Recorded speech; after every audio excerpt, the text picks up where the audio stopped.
Ilmu agama akan mengawasi kita. Sebelum makan, sebelum minum, sebelum berteman, sebelum mencari pendapatan, maka ilmu agama akan berbicara dengan kita. Ini boleh atau ini tidak boleh. Oleh karena itu, ulama mengatakan kita lebih butuh terhadap ilmu agama ini daripada makanan pada saat sangat lapar, air pada saat sangat dahaga, dan juga tempat tidur pada saat kita sangat capek. Ghazwa TV, media dakwah masa kini. Innal hamdalillah nahmaduhu wa nasta'inuhu wa nastaghfiruh wa na'udzu billahi min shururi anfusina wa min sayyiati a'malina. May yahdihillahu fahuwal muhtadi wa may yudlil falan tajida lahu waliyan mursyida. Ashhadu an la ilaha illallah wahdahu la syarika lah wa ashhadu anna Muhammadan abduhu wa rasuluhu. Ya ayyuhalladzina amanu taqullaha haqqa tuqatih wa la tamutunna illa wa antum muslimun, amma ba'd. Fa inna asdaqal hadithi kitabullah wa khairal hadi Muhammadin sallallahu alaihi wasallam wa syarrul umuri muhdatsatuha fa inna kulla muhdatsatin bid'ah wa kulla bid'atin dhalalah wa kulla dhalalatin finnar. Saudara-saudaraku sekalian kaum muslimin, terasa baru kemarin kita mulai berpuasa. Ternyata sudah 12 hari Ramadan berlalu dari kita. Begitu cepat waktu berlalu. Begitu sedikit terasa amalan soleh yang kita lakukan di bulan yang penuh dengan kemuliaan ini, di bulan yang penuh dengan pengampunan dari Allah ini, di bulan di mana kita bisa menuai pahala yang berlimpah, di bulan di mana kita bisa meraih surganya Allah dan dibebaskan diri kita dari nerakanya. Dan itu terjadi setiap hari di bulan Ramadan. Ini adalah waktu dan kesempatan kita, bahkan bisa menjadi kesempatan terakhir kita untuk memakmurkan akhirat dan membangun kebahagiaan kita yang hakiki, kebahagiaan yang sesungguhnya di negeri akhirat. Karena hanya ada dua jalan, kebahagiaan atau kesengsaraan yang abadi, surga atau neraka. Betapa berharga dan mulianya waktu tersebut, sehingga Allah Subhanahu wa ta'ala pun dalam banyak ayat di dalam Al-Quran bersumpah dengan waktu seluruhnya, malamnya maupun siangnya. Allah Subhanahu wa ta'ala berfirman, "Wal-laili idza yaksha, wan-nahari idza tajalla." Demi malam apabila menutupi, demi siang apabila terang benderang. Dan Allah Subhanahu wa ta'ala menyifatkan hambanya sebagai hamba yang bersyukur adalah mereka yang senantiasa menjaga dan mengisi waktunya dengan beribadah kepada Allah Subhanahu wa ta'ala, senantiasa mengingat Allah dalam setiap keadaan, merenungi kebesaran Allah Subhanahu wa ta'ala pada setiap keadaannya. Allah Subhanahu wa ta'ala berfirman, "Wa huwal ladzi ja'ala al-laila wan-nahara khilfatan liman arada an yadhkara aw arada syukura." Dan dialah Allah yang menjadikan malam dan siang itu silih berganti bagi orang-orang yang mengambil pelajaran dan orang-orang yang ingin bersyukur. Oleh karenanya Rasulullah sallallahu alaihi wasallam seluruh hidupnya hanyalah untuk Allah Subhanahu wa ta'ala. Allah berkata kepada beliau di dalam Al-Quran, "Kul," katakanlah wahai Muhammad, "Inna salati wa nusuki wa mahyaya wa mamati lillahi rabbil alamin." Sesungguhnya salatku, sembelihanku, hidupku dan matiku hanyalah untuk Rabb semesta alam. Ini menunjukkan bahwa sesungguhnya seluruh waktu yang diberikan kepada kita sebagai hamba Allah adalah hanya untuk Allah saja. Seluruh kehidupan kita hendaknya disibukkan dengan ibadah hanya kepadanya saja. Makanya Allah Subhanahu wa taala memuji para sahabat sebagai hamba yang bersyukur, yang menggunakan waktu mereka sebaik mungkin untuk beribadah kepadanya. Di dalam Al-Qur'an Allah memuji mereka, tarahum ruk'an sujada yabtaguna fadlan minallahi wa ridwana simahum fi wujuhihim min atharis sujud. Kamu lihat mereka ruku, sujud, mencari karunia Allah dan mencari keridhaannya. Tanda-tanda mereka itu nampak pada bekas-bekas di dahi mereka, bekas-bekas sujud. Orang yang senantiasa mencari keridhaan Allah dengan banyak beribadah kepadanya akan nampak pada wajahnya cahaya keimanan. Ingatlah saudara-saudaraku sekalian, tidaklah akan bergerak kaki seorang hamba di hadapan Allah pada hari kiamat sampai dia ditanyakan tentang 4 perkara. Dalam sebagian riwayat 5 perkara.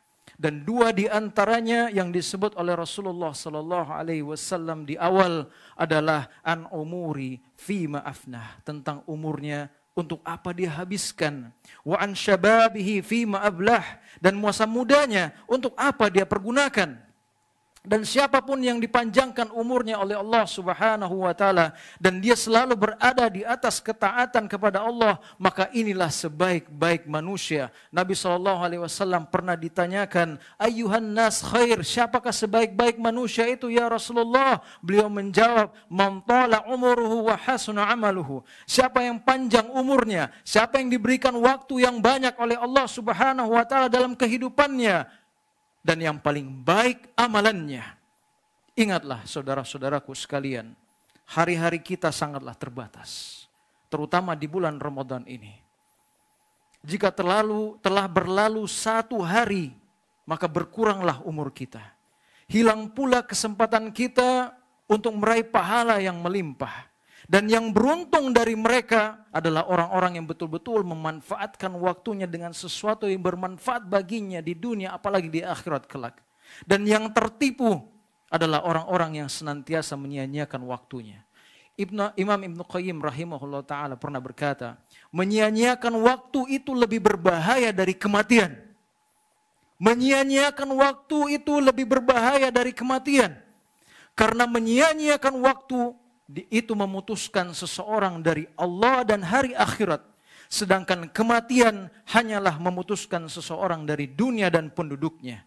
Siapa yang menyia-nyiakan waktunya, maka dia akan menyesali setiap detik darinya. Dan penyesalan ini telah Allah kabarkan tentangnya di dalam Al-Quran. Hatta idza jaa ahaduhumul maut, hingga apabila datanglah kematian kepada salah seorang di antara kalian atau di antara mereka. Qala, mereka berkata, Rabbirji'un. Ya Allah, kembalikanlah aku ya Allah. Kembalikanlah aku ya Allah. Untuk apa? La'alli a'malu salihan fima tarak.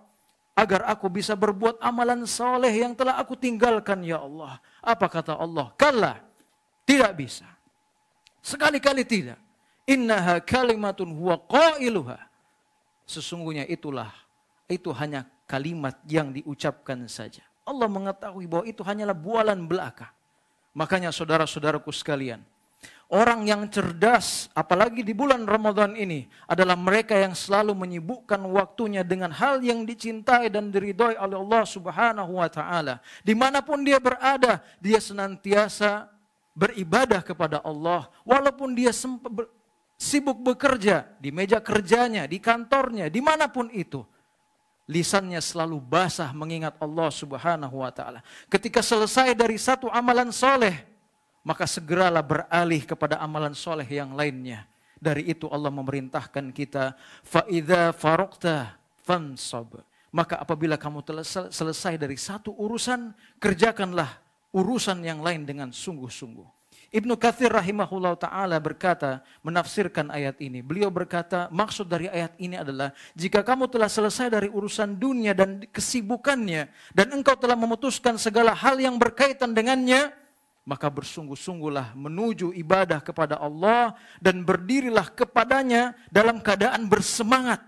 Bersemangat, dan pikiran yang kosong dari hal dunia. Dan ikhlaskanlah niat. Ini yang terpenting. Ikhlaskanlah niat dan benarkanlah harapan kita kepada Allah Subhanahu wa ta'ala akan diterima pengampunan kita, diterima amalan-amalan kita. Rabi'ah pernah menasihati Sufyan Ats-Tsauri rahimahullahu ta'ala. Beliau berkata, innama anta ayyama ma'dudah. Wahai Sufyan, sesungguhnya kamu ini adalah kumpulan hari-hari. Kita ini adalah kumpulan hari-hari. Fa idza dhahaba yaumun dhahaba ba'duk. Jika satu hari berlalu, maka sebahagian darimu juga akan hilang. Wa yushiku idza dhahabal ba' an yadhhabu kullu wa anta ta'lam. Bahkan hampir-hampir sebahagian dirimu berlalu, lalu hilanglah seluruh dirimu, yaitu kematian. Engkau sudah mati. Sedangkan engkau mengetahuinya. Fa'lam. Maka beramallah. Beramallah. Isi waktu kita dengan amalan-amalan ibadah. Apalagi di bulan Ramadan ini. Ibnu Qayyim rahimahullah ta'ala juga pernah mengatakan, waktu manusia adalah umurnya yang sebenarnya. Waktu manusia itu adalah umurnya yang sebenarnya. Waktu tersebut adalah waktu yang dimanfaatkan untuk mendapatkan kehidupan yang abadi. Yang penuh dengan kenikmatan. Yang terbebas dari kesempitan dan adab yang pedih. Ketahuilah, kata beliau, bahwa berlalunya waktu itu lebih cepat dari berjalannya awan.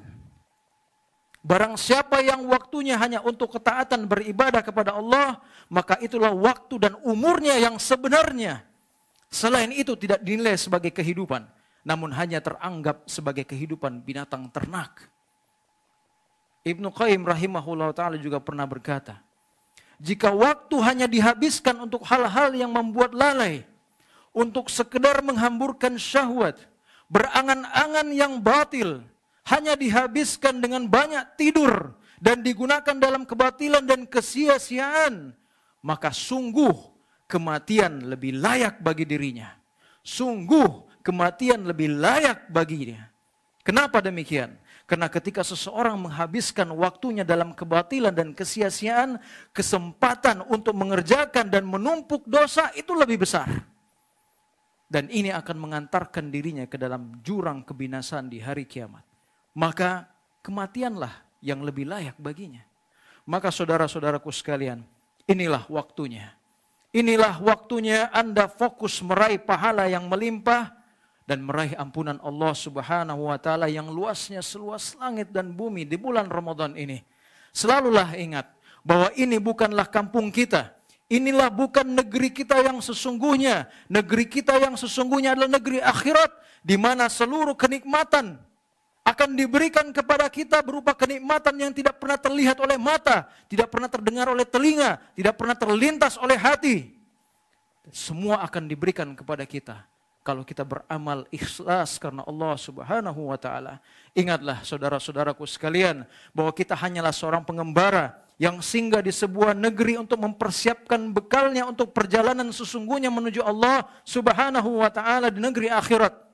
Maka gunakanlah bulan Ramadan ini untuk memperbanyak amalan yang mendatangkan cinta Allah, mendatangkan ridha Allah Subhanahu wa ta'ala. Bersemangatlah dan jangan kendor untuk meraih kebaikan yang sangat banyak di bulan ini. Inilah waktunya saudara-saudaraku sekalian, karena kalau bukan sekarang tidak ada jaminan kita bisa bertemu dengan Ramadan tahun depan. Barakallahu li wa lakum fil Qur'anil azim wa nafa'ni wa iyyakum bima fihi minal ayati wa dzikril hakim. Fataqabbal minni wa minkum tilawatahu innahu huwal ghafurur rahim. Alhamdulillah ala ihsani wa syukrullahu ala taufiqihi wa amtinani. Asyhadu an la ilaha illallah wahdahu la syarika la ta'dhiman li sya'ni wa asyhadu anna Muhammadan abduhu wa rasuluhu adda ila ridwani sallallahu alaihi wa ala alihi wa ashabihi wa ikhwanihi amma ba'd. Saudara-saudaraku sekalian, dunia ini umurnya pendek. Dunia ini umurnya pendek dan kenikmatannya akan hilang. Maka janganlah Anda bergantung kepada dunia ini kecuali dengan apa yang dibutuhkan oleh orang asing di selain negerinya. Dan janganlah sibukkan diri-diri kita pada dunia seperti sibuknya seorang asing yang mempersiapkan bekal untuk kembali kepada keluarganya. Berbekallah yang banyak di bulan Ramadan ini dengan bekal amalan saleh yang tentunya disertai dengan keikhlasan. Perbanyaklah istighfar, yang dengannya kita berharap Allah Subhanahu wa ta'ala menghapuskan dosa-dosa kita yang telah lalu. Perbanyaklah sholat nafilah, yang dengannya kita berharap Allah Subhanahu wa ta'ala meneguhkan dan menegakkan kaki kita kelak di padang mahsyar. Perbanyaklah membaca Al-Quran dan mentadabburinya, yang dengannya dia akan datang pada hari kiamat sebagai pemberi syafaat kepada orang yang membacanya. Allah Subhanahu wa taala berfirman, "Innallaha wal malaikatahu yusholluna 'alan nabi, ya ayyuhalladzina amanu shallu 'alaihi wa sallimu taslima. Allahumma shalli 'ala Muhammadin wa 'ala ali Muhammad kama shallaita 'ala Ibrahim wa 'ala ali Ibrahim fil 'alamin innaka Hamidun Majid. Allahumma ighfir lil muslimina wal muslimat wal mu'minina wal mu'minat al ahya minhum wal amwat." إنك السميع قريب مجيب الدعوات. اللهم ربنا لا تزغ قلوبنا بعد إذ هديتنا وهب لنا من لدنك رحمة إنك أنت الوهاب. ربنا اغفر لنا ولإخواننا الذين سبقونا بالإيمان ولا تجعل في قلوبنا غلا للذين آمنوا ربنا إنك رؤوف رحيم. اللهم إنا نعوذ بك من الكفر والفقر. اللهم إنا نعوذ بك من عذاب القبر لا إله إلا أنت. اللهم أحسن عاقبتنا في الأمورنا كلها وأجرنا من خزي الدنيا وعذاب الآخرة. اللهم نسألك الجنة وما قرب إليها من قول عمل ونعوذ بك من النار وما قرب إليها من قول عمل. ربنا آتنا في الدنيا حسنة وفي الآخرة حسنة وقنا عذاب النار. عباد الله إن الله يأمركم بالعدل والإحسان وإيتاء ذي القربى وينهى عن الفحشاء والمنكر والبغي يعظكم لعلكم تذكرون. فاذكروا الله العظيم يذكركم واشكروه على نعمته يزدكم ولذكر الله الأكبر والله يعلم ما تصنعون والحمد لله رب العالمين. Ilmu agama akan mengawasi kita sebelum makan, sebelum minum, sebelum berteman, sebelum mencari pendapatan. Maka ilmu agama akan berbicara dengan kita. Ini boleh atau ini tidak boleh. Oleh karena itu, ulama mengatakan kita lebih butuh terhadap ilmu agama ini daripada makanan pada saat sangat lapar, air pada saat sangat dahaga, dan juga tempat tidur pada saat kita sangat capek. Ghazwa TV, media dakwah masa kini.